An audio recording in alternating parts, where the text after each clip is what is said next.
n'y en a pas tant que ça, des héros français de bande dessinée populaire. Comme ça, à cultiver. Surtout à Angoulême, il n'a jamais été invité. Il n'a jamais été invité. Jean Graton, qui est le créateur. Qui est le créateur de Michel Vaillant. Voilà, alors qui avait démarré sa vie comme ajusteur à Nantes, vous vous rendez compte?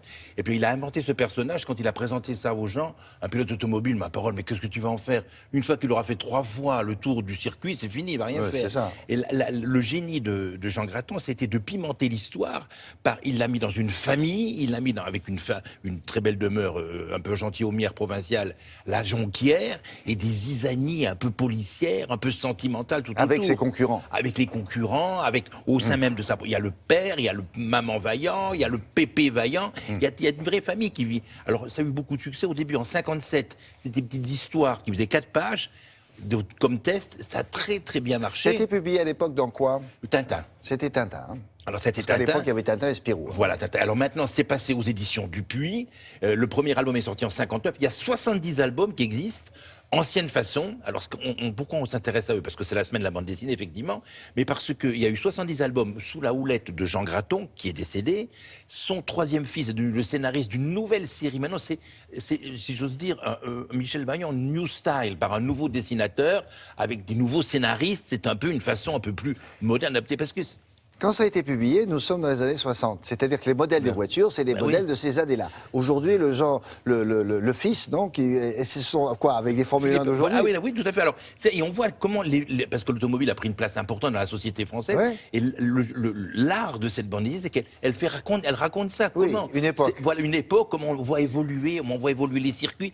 Et Jean Graton, il allait sur les circuits, il allait voir comment ça se passait. Donc, il dessinait ça. Il était copain avec Steve McQueen. Alain Prost, qu'on interviewait ici dans un précédent sujet sur Michel Vaillant, racontait que lui aussi, il a eu envie de pilote automobile grâce à Michel Vaillant.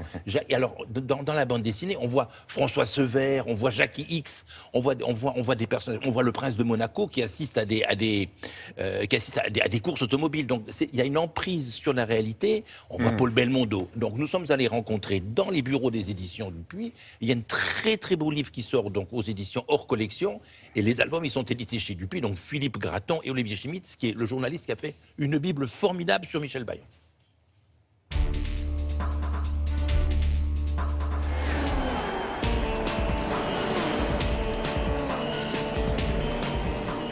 Je suis né avec Michel Vaillant puisqu'on avait le même père. Dans l'enfance, j'ai mis un peu de temps à réaliser qu'il s'agissait d'un personnage fictif et d'une bande dessinée, parce que les discussions à table avec mes frères, ma mère qui collaborait à l'œuvre et mon père, tournait souvent autour des personnages de ces bandes dessinées. Les espèces de pilotes casqués, c'était un peu les chevaliers des temps modernes, avec un peu les mêmes valeurs, le combat, une espèce de virilité, le voyage, l'évasion, le risque. Donc je pense qu'il y avait un espèce de conglomérat de tout ce qu'un jeune garçon peut rêver quand il a 12-13 ans.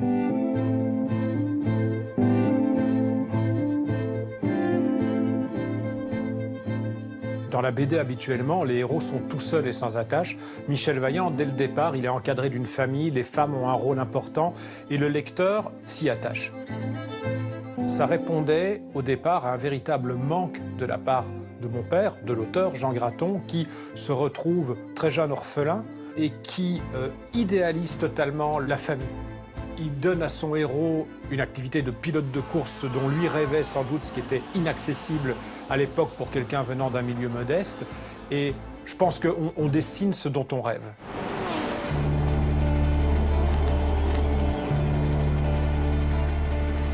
Michel Vaillant, c'est un héros qui est créé dans les années 50 avec les caractéristiques des héros sans peur et sans reproche de cette époque-là. Et il évolue comme ça très très bien, c'est ce que le public attend, demande. Le nom Vaillant correspond aussi à tout ça. Et c'est vrai que dans la nouvelle saison de Michel Vaillant, on a fait évoluer le personnage en lui donnant non seulement plus de profondeur psychologique, mais certains obstacles internes également et certaines faiblesses.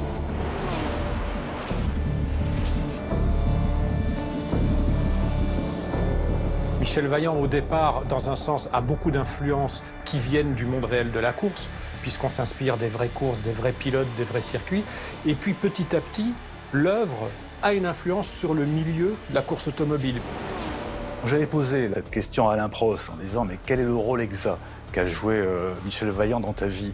Il m'a répondu « Ce qui est certain, c'est qu'il a aidé à la maturation de mon rêve. » Et je crois que ça vaut pour beaucoup d'enfants qui ont lu Michel Vaillant, qui soient pilotes, journalistes, designers, et qui aujourd'hui se retrouvent dans le milieu automobile.